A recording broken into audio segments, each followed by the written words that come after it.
Welcome to I Had No Idea. Safe and healthy use for technology for our kids.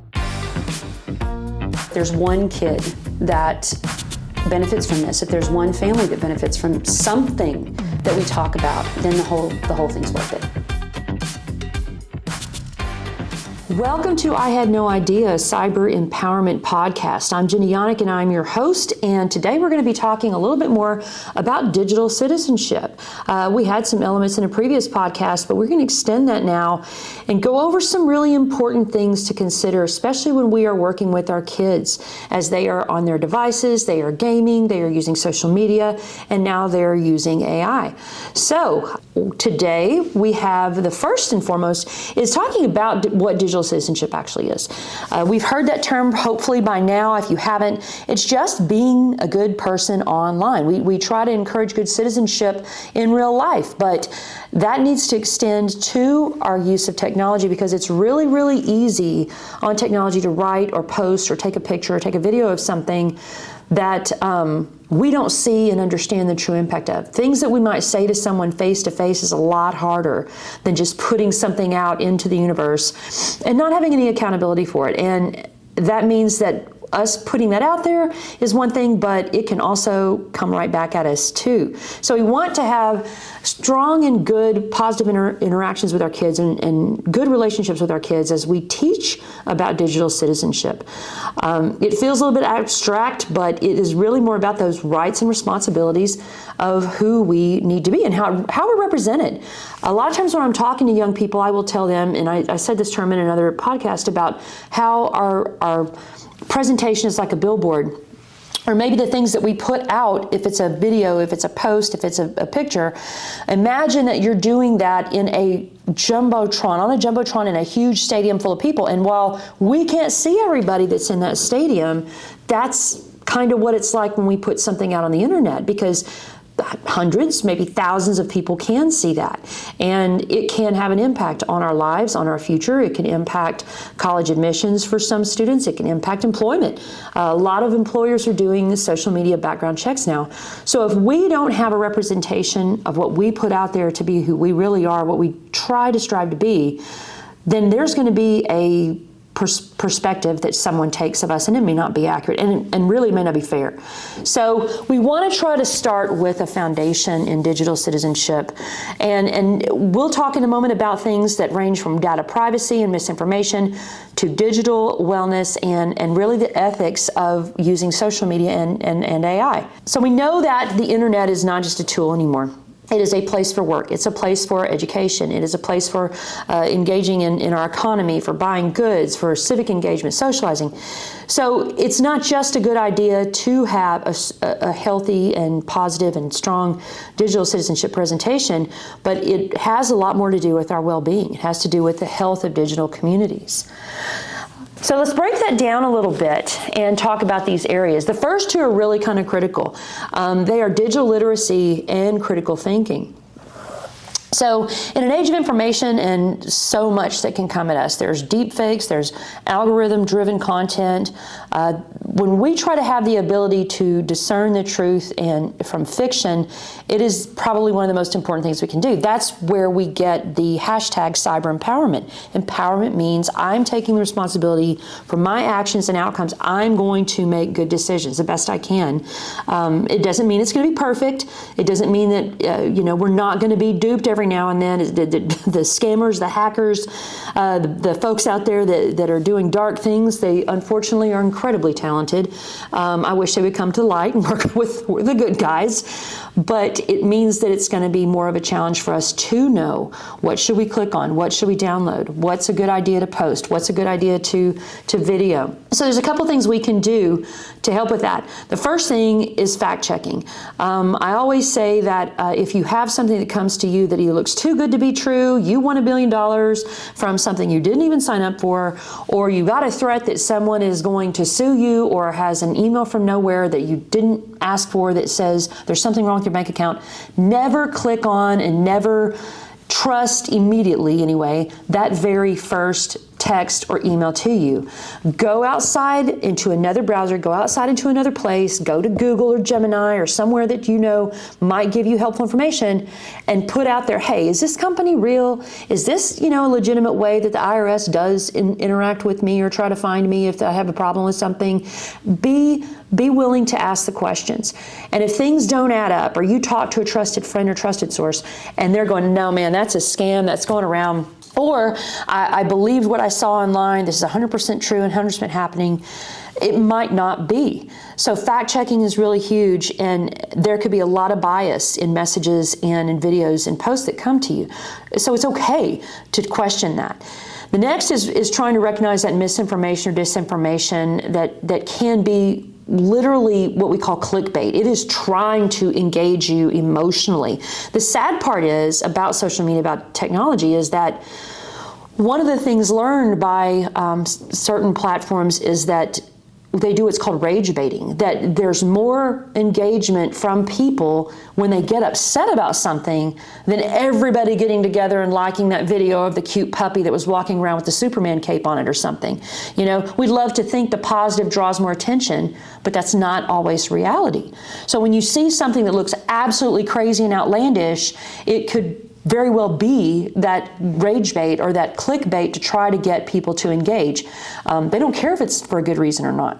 And the other part is understanding algorithms, okay? An algorithm is something, again, that tries to read how or predict how you might behave online. The algorithm is going to bring you things that you have purchased or done before. And in some circles, things you've talked about before. There is truth to the amount of attention your device pays to you, just as well as the amount of attention we pay to our devices. There's research on that. You can look that up. So when things pop up as recommendations or something is sent directly to you that you didn't ask for, it's because that algorithm can calculate what your likes, dislikes, and potential actions may be. So it's really challenging because it means that the active engagement is constantly sought between you and the device. So the next part that we want to talk about is digital rights and responsibilities. You have the right to privacy. Now, is that always being honored in any given or certain platform? That's not what I can promise you. And there are third-party entities that like to have access to data so that they can engage with advertising and marketing and try to have a profile for you that fits in an economical format of some sort. That can happen. You can decide who has access to you by way of how you handle passwords. I always advocate for two-factor authentication. Maybe it's your thumb, maybe it's a scan of your face. To unlock screens, you always want to have a password to unlock a screen. You don't want to give your passwords out. They're like toothbrushes. They belong to you, and every couple of months you need to throw them out, and you need to have a new one. So do consider that and teach your kids that whenever it comes to being a good digital citizen. The other area that we might want to look at is copyright and intellectual property, because it's too easy to download music to add to a video, or to have an image or video that is intended to have a large engagement online and it not follow what the law actually says about that. And AI is making that even more muddy, because a person's actual face and image could be incorporated into something that's not real at all. So we are really on a new frontier, as it were, for how we handle copyright and intellectual property, not only in print or in books or in using citations, but in our video and our photos and pictures as well. So those are areas of responsibility and rights that we need to be very aware of. And then the responsibility of what we say and do online. Everybody has a right to their opinion. Everyone has a right to their beliefs. Everyone has a right to what they hold and embody within their own systems, their lives. Where that line is crossed is when it becomes harassment, when it becomes a threat, when it is something to intentionally incite violence or tries to intentionally harm another person.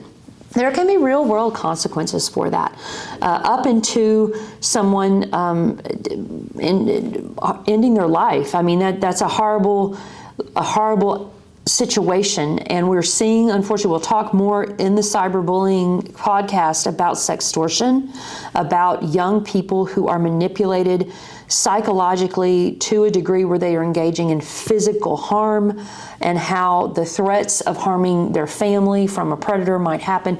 We're going to really open that up. It's a very difficult topic to have to consider. But it is also very real. And the nefarious individuals who engage in that seek the harm that happens to young people and seek the harm that can ultimately lead to suicide. So we do have freedom of speech, but we don't have the right to hurt people. And really that's a big lesson to teach our kids so they can find help if someone is engaging in those behaviors. We want to be sure that we are teaching digital wellness and empathy. A lot of times it is a breath of fresh air whenever you've seen all of the gut-wrenching posts and memes, and people are putting things out there to make fun of one another. They're doing all this negative stuff, and then all of a sudden there is that one unifying, beautiful moment that you see on your social media, or someone sends you a cool video of two kids embracing on a playground who are just, it's refreshing. It's refreshing to your soul because it makes you go, wow, there's still some good out there, and I'm for it. I'm here for it. And you realize there's really still a lot of beautiful things about our world. So we want to be connected. That's filling our cup. That's helping us go on. That's helping us not be drugged down with the negativity. One of the things we can do on that is monitor our screen time and our mental health. Knowing when you're not okay, or knowing when you have paid attention to something for so long that it is literally having a negative impact on you, that level of awareness is really key. And being able to say, you know what, I've got to step away, or I've got to go do something different for a little bit, or I just saw this video and it's just wrecked me. I want to go talk to my best friend. I want to go talk to my mom. I want to go talk to somebody about what I just saw, so that we can preserve ourselves. Because if not, it is a unending, unlimited stream that can go straight into our hearts and our minds. So being aware of our screen time, our social media engagement, and if it's only negative online material, is something to arrest and something to jump in and do something about. Digital detoxes are awesome. Setting boundaries, having screen time diets, having alternate activities that involve making things, doing things, being a volunteer, helping people in real life. We want to encourage that because there's so much benefit for just helping us be good citizens before we're good digital citizens. Cyberbullying and online harassment, it is a significant issue. Upstanders know how to report, and there are a lot of community guidelines that are with social media platforms. There are more and more times where AI actually will flag something and send a user a message letting them know that your post or your response was not appropriate, and can have those posts taken down.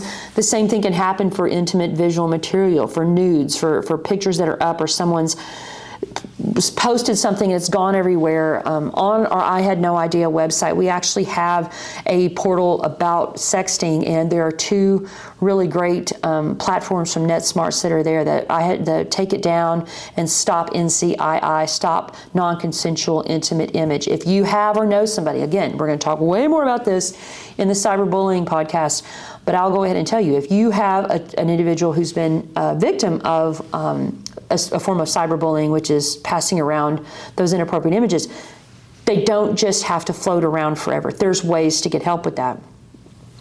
And then probably the last and most important part of this element here is about empathy. What we've seen is twofold, in as much as all of the negativity has eroded our empathy. We have to go and I always say that empathy is a fossil fuel, okay? You got to go somewhere to help fill your tank back up in a way that helps you keep going and doing good things and being the recipient of empathy from other people. So if we feel like we're running low on gas when it comes to empathy, where do we go to fill back up on that? Where do we go to have a positive connection? And that can be online and can be in real life too. You can have a really positive friend group that you just get to connect and say and do silly things through your group chat. Or you have a favorite portal or a calm app that you use that helps you find peace and find some serenity. To be more human. It's going to be more of a challenge about what we engage in because the technology is going to be it already is. It's already so pervasive in our lives. So what do you do to be human?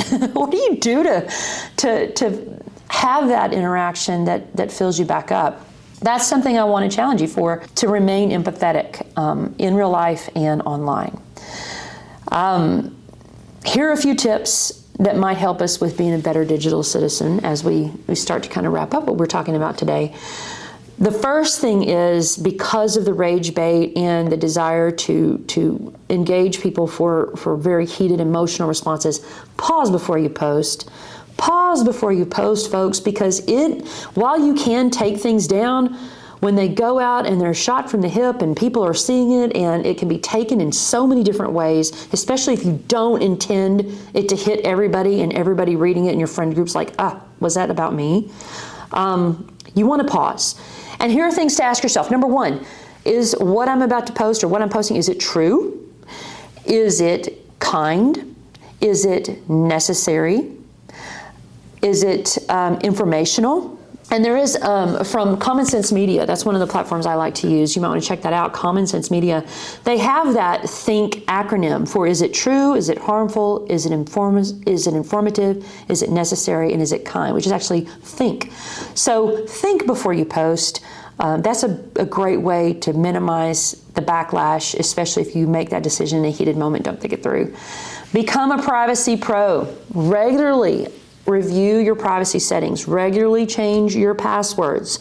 Use unique passwords and a mashup of things. Sometimes you can make longer passwords. It can be a lyric. It can be a scripture from a Bible. It can be something from a book. It can be anything that you can remember that would make it that much harder for a hacker to get through that. Be very wary of granting permissions for anybody or anything to your apps, and consider using a VPN for public Wi-Fi. A VPN is something that helps secure your connection to that Wi-Fi, because once you connect to a Wi-Fi, someone else can be using that and they can go through a back door and they can get to your devices. We've seen proven many times on some podcast about hacking. Diversify your information diet. How about that? Actively seek out ways to have a variety of sources, not just one or two, and not just the ones that are only in line with the beliefs that you have. Be able to discern, be able to decide, and be able to listen. We can hear things that we don't agree with and decide if that applies to us or not, and live in harmony without being so in our feelings that we feel like we've got to punch back at everybody. You know, I once heard this saying, you don't have to attend every argument you're invited to. Protect your peace, folks, especially online when the anger and the frustration is what everybody's going for. So you don't have to attend that. Follow folks with some different perspectives maybe, and even if you don't always agree, at least you're hearing the message, you're understanding what everybody's talking about, and then you can decide what you believe. That's the power of cyber empowerment. Practice digital empathy. If you see someone targeted, speak up or report it. Don't amplify negativity. Don't continue to contribute to something hurtful, because at any given time, you could be on the receiving end of that. And our kids need to understand that too. It's kind of a little digital karma, if you will, for what people put out. It can always come back. Be mindful how you're feeling when you're on social media. You know, it is sometimes very competitive, or you see images that sometimes just send you over the edge. If you feel like that's happening, maybe you have to have a little digital detox. I'm going to say that correctly in a minute. Maybe you have to have a little digital detox, even if it's just an hour before bed. And I will say that it's not been the greatest practice to scroll before bed and first thing in the morning, especially if it's going to set the tone for your day. And there are some studies about the proximity of the technology for our bodies. So we can definitely explore that in the future. Be sure you're educating yourself. Stay informed. I think the biggest problem we have as Gen Xers, and sometimes millennials, definitely our boomer friends and parents, is that we didn't stop to learn about this while it was happening to us. We didn't ask questions. We didn't know. And it's not our fault. It's just that it evolved so fast, we didn't know how to put safeguards on it. And then by the time we were starting to contemplate that, it was too late. You know, there were years that have gone by. If we keep ourselves at the forefront of learning, then we have a better chance of doing this better than it fell out whenever social media and technology really hit us at the turn of the century there. Educate others, talk to your friends, talk to your kids. This should be a regular conversation in homes, is how are you using your technology? How is your, if you're a gamer, we're gonna talk about gaming, trust me, gaming podcast coming up. How many times have you sat downstairs or sat in another room and you've heard your kid completely lose it because they're playing this game? I mean, I don't want to worry about the blood pressure of a 9-year-old, but come on, they are losing it. So we're going to talk about emotional regulation with gaming to try to help out there. But the digital landscape is not, that's something that's going to be ever changing. New things are going to be coming in to play. If we go onto certain platforms and we're seeing certain things, the kids are they're gonna be inventing new ways to engage in different places. So we have to keep them engaged in conversations with us, especially for safety. So as we wrap up, the future of digital citizenship, what could that look like?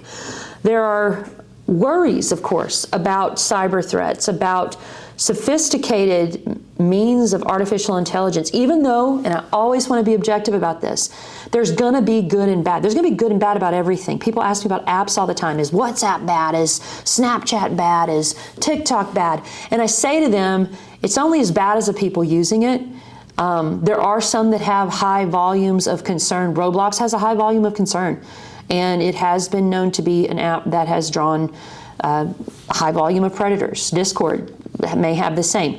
But it does not mean that all people that use those platforms are terrible. It does not mean all people that use WhatsApp or Snap or TikTok or Reddit or Facebook are all bad. It depends on how we use it, which is the essence of digital citizenship.